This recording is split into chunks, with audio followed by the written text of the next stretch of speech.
पाकिस्तान और इसके नाम के साथ मंसूब रेडियो पाकिस्तान सन 1947 की 13 और 14 की दरमियानी शब के दौरान 11:59 पर मुस्तफ़ा अली हमदानी की पुरजोश आवाज़ के अनाउंसमेंट के साथ एक ही साथ हैं।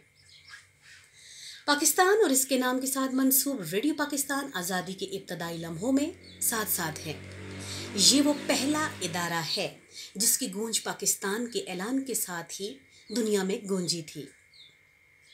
रेडियो पाकिस्तान मुल्क के हर अच्छे और बुरे लम्हात में हमेशा पाकिस्तान के शाना बशाना रहा है। आंधी हो या तूफान और या फिर मुल्क के किसी भी हिस्से में कैसी ही आजमाइश क्यों न हो, इसके मेहनत कश कारकुन और ब्रॉडकास्टर्स ने अहम किरदार अदा किया है।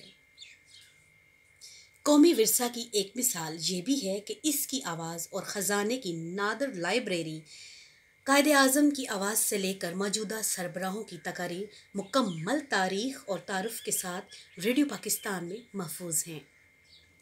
आइए रेडियो बचाएं, ये कौमी विरसा है। शुक्रिया।